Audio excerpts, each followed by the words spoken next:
Salisbury Center, we are back live once again. It's CageZilla 74 taking place right here at the Salisbury Center, powered by Monster Energy. Let your friends and family at home know they can check us out, broadcasting live worldwide right now at CageZilla.com. And now, ladies and gentlemen, we are ready for our next fight.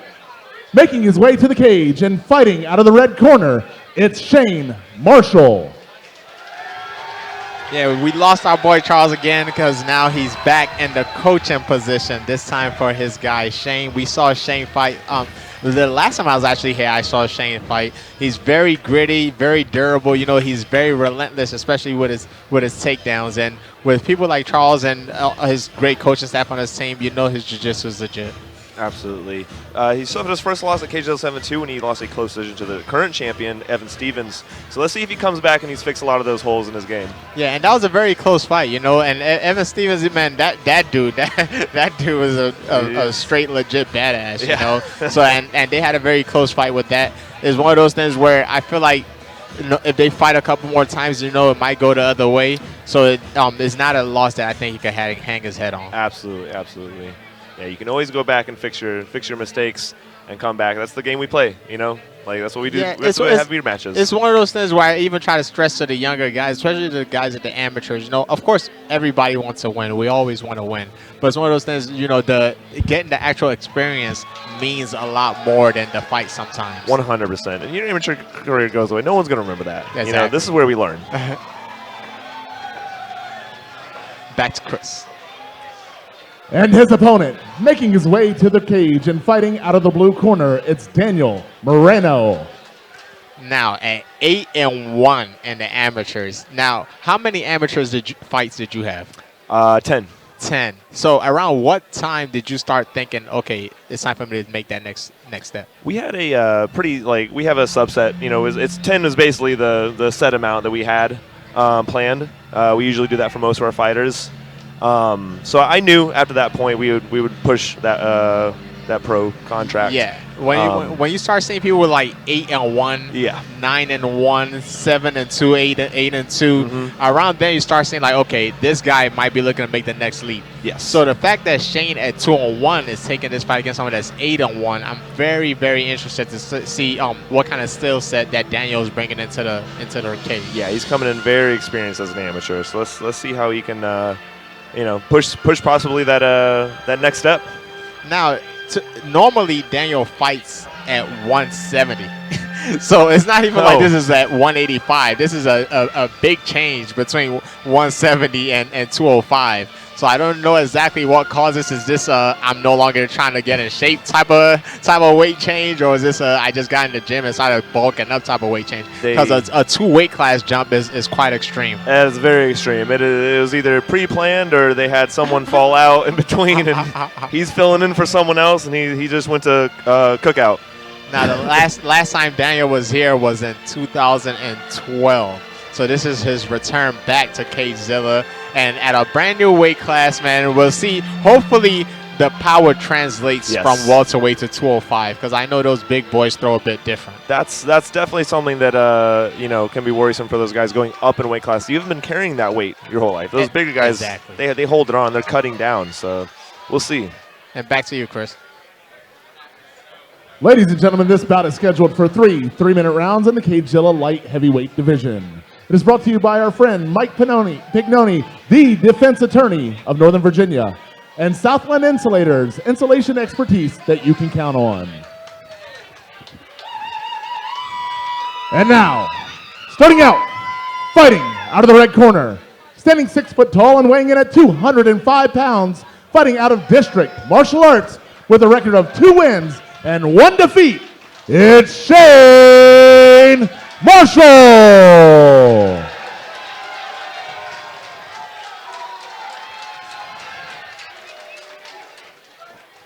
And his opponent, fighting out of the blue corner, standing 6'1" and weighing in at 204 pounds, fighting out of Rocket Boxing and Martial Arts with a record of 6 wins and only 1 defeat, it's Daniel Moreno.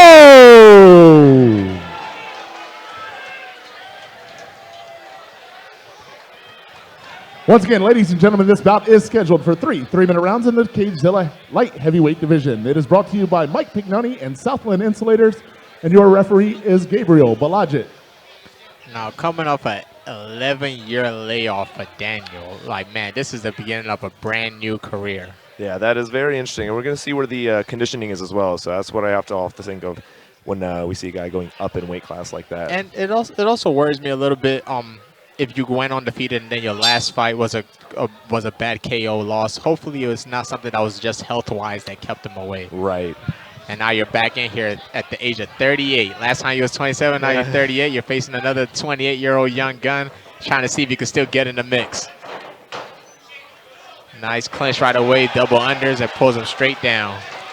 Ooh, oh, nice. Oh, very explosive. I like for Shane to calm down just a little bit. You know, he's a little bit overzealous. I feel like there's a few openings there he could have taken advantage of, but he went a little bit too sporadic. And most of Daniel's wins were submission, so this would be to his advantage right now to take it to the ground. Possibly. Definitely. And guys, they're down here fighting right in front of me. I can tell you right now, that guy Daniel Moreno's got a chin. Shane Marshall was landing some big shots just now and didn't even seem to phase Moreno. Yeah, Moreno was able to stay calm and composed. You know, I feel like it's one of those things where a few of those shots too, Shane kind of was crowding his punches, you know, so he couldn't generate the full power he needed. And that could be from that experience as well, you know. It may have been a long time ago, but 9 fights is 9 fights. Yeah, or maybe even though I wasn't fighting, I was still at the gym the whole time. Exactly.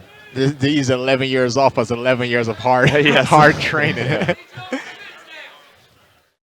And I was trying to get a little bit of stalemate in the action, you know, against the fence. Both guys are trying to battle over position.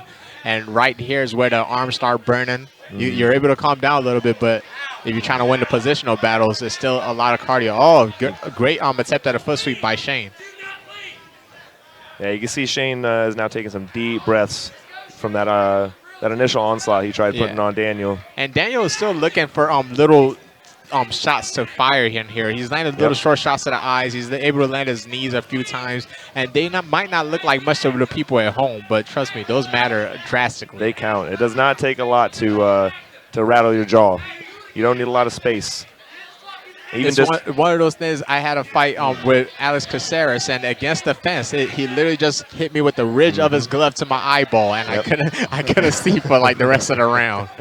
Those tiny little karate chops mean a lot. Little things like that will disrupt the whole fight for you. And also one thing that you guys might not be able to see from your vantage point is Daniel is landing some knees right to the middle of the gut of Shane, and that will zap the wind right out of you. And maybe that's what's making Shane take those big, deep, heavy breaths. Yes. And every time he catches it, he forces Shane to kind of reset. Shane is doing a great job with his head position, which is kind of what's helping him stay so dominant against the fence. But every once in a while, those knees are sneaking in, and it forces Shane to put his head on the other side or at least have to transition. But at this point now, Daniel has to work off that fence. There you go. Shot. It was a great transition there from the striking to the shot. I like that. I like that. He distracted him a little bit with the striking, right back to a double leg. Oh, he got double. Nice by Shane. Nice, great left hook by Shane. Man, it's like you were saying, Daniel got a hell of a chin, yo, because that was solid. Yeah, he sure does, Sadiq, but he might have been saved by the bell on that one. He was a little glassy-eyed there for a second. Yeah, that was solid. And that's kind of what I wanted to see more from Shane. Like, I understand, control a little bit, but give him a tiny bit of space so you can actually land your strikes. Yeah, let's see if Daniel can shake off the cobwebs and get his stand-up game moving a little more, even just get a takedown, get a solid takedown. Yeah, I don't think Daniel ever got a chance to implement his game in that round. It was kind of just trying to negate what Shane was trying to do. And let's see how Shane is going to come out as well, see if he's gassed out or not. They're shaking his arms out a little bit, take some deep breaths, but guys, he might get a little extra time to catch his breath here. It looks like a little technical difficulty with the mat cover. we never complain about that. A little bit of spilled ice, a little bit of technical difficulties. Give me an extra second to catch my breath, and if I'm Daniel, give me an extra second to gain my concussed brain back into place. Help me hold on to my consciousness. Yeah, both guys are just fine with taking this break right now. Yeah, take your time, guys. Absolutely.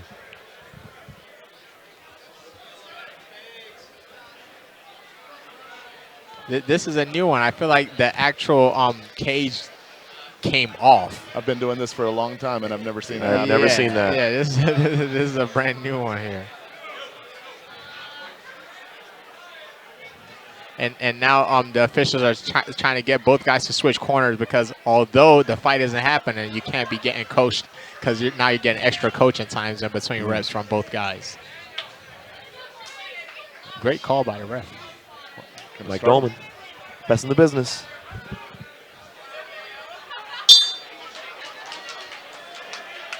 And nice. Shane takes the center right away. And now, because of that transition they just had, they're actually in Shane's corner, although he pressed them to the other side. And I see Dan needs to get something going here. You know, give yourself a chance to actually start your game plan. Wow. And I feel like that's what he's struggling with so much. Is like he still hasn't gotten out of the first gear yet. Yeah, he's having trouble pulling that trigger and just waking up. Oh man, the ref might stop this, man. And the amateurs, although there's not a lot of damage, it's one of those things where this is amateur level. The referee might not be so content with letting you just get your brains beat. Gotta swim that arm over. Great transition and amount. Yeah, Moreno is. Yeah, he has his eyes closed. I can't. The head and arm is definitely not in right now, and he has a lot of space on the left side. Yeah. But it's one of those things where I feel like he just hasn't woken up, you know? It's like one of those things where like you still haven't gotten a good warm-up yet, so you haven't gotten into the fight. Yeah. And it could be a mistake here by Shane not posturing up and raining down some punishment, because he's got him hurt. Yeah. Could finish the fight from that full mount position. Yeah. And there we go. Now he's there. We go. Or even like we were saying earlier in the night, sometimes it's okay to get out of this mount, you know? Maybe half guard, side control, you have better chance of landing great strikes without the risk in being flipped over as much. Yeah, this is another one of those moments where, yes, there we go. You start to see who are the guys who are a little more experienced and spend a little more time drilling in the room, because you don't want to have this guy on top of you just sitting like that, you know, just settling his weight down like that. You want to move immediately. At least get on your side, give yourself a chance to knee escape something, you know. Absolutely. But as long as you stay flat on your back, that guy is not moving, especially at 205. And the longer he does, the more points he's racking up. Yep.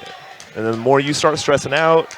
With 1 minute left, we need some type of, sometimes maybe you just need an explosion. It might not be the most technical answer, but you got to create some type of scramble. Yep. Got to isolate an arm, isolate a leg, and go.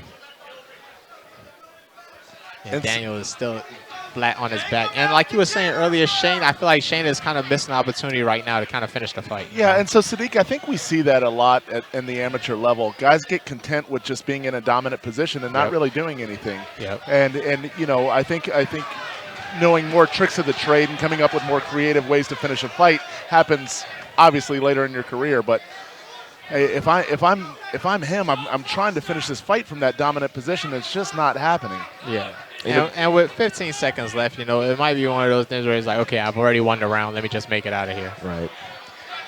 You see a little bit right here. Great grinding the legs is fine, but I would much rather in the mount position pinch my knees together. Keep him still, even when he starts bumping. I'm going to stay Daniel on top. was about to just like stand up Derek Lewis style. This is insane. That was some very good core strength he showed there from just standing straight up from mount. All right, now at this point, Daniel knows he's down 2 rounds. You know, we got to make something happen. Like although to be honest, I can't even.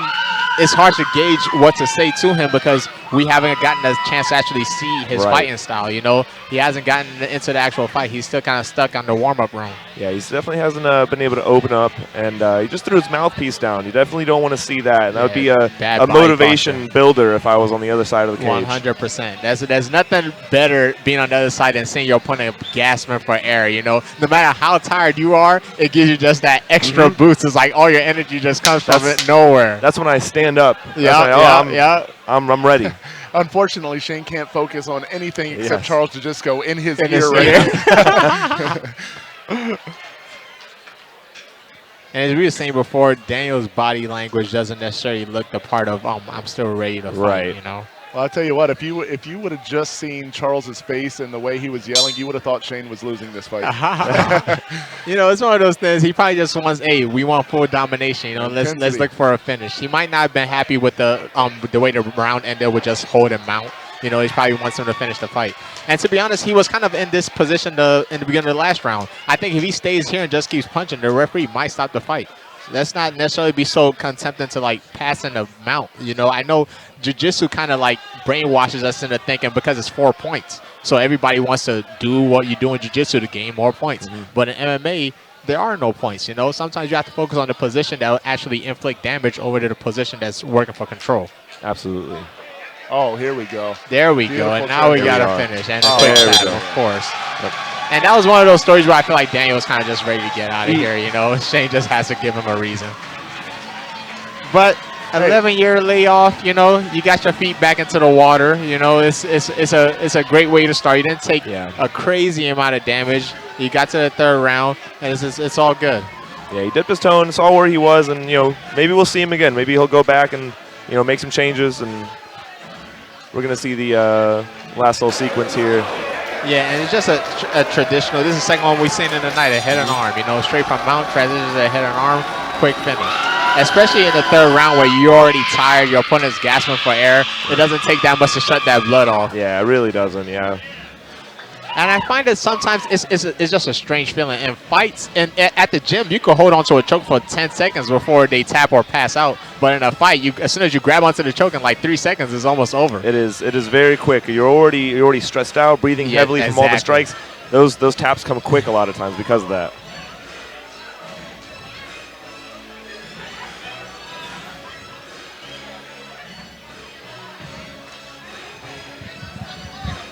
Great performance by Shane Marshall. You know, it's a good way to get back into the win column. And like I said, he had a great performance against the champion too. So it's one of those things where sooner or later they're probably gonna have to run it back. Absolutely.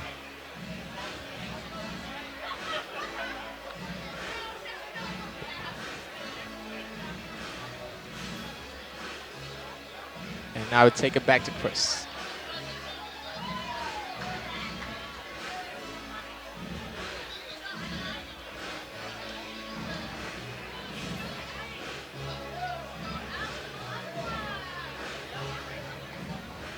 Ladies and gentlemen, referee Gabriel Balajit has called a stop to the action 45 seconds into the third round for your winner by tap out. Due to head and arm triangle, out of the red corner, it's Shane Marshall.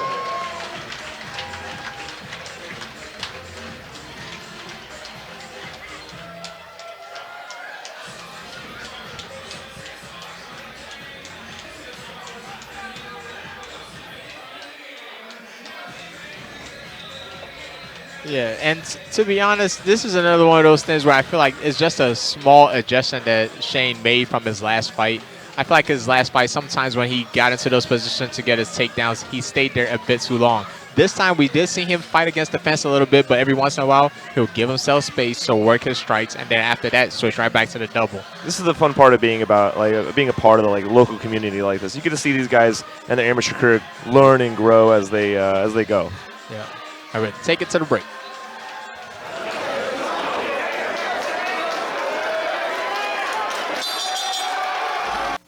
Like and subscribe to CageZilla.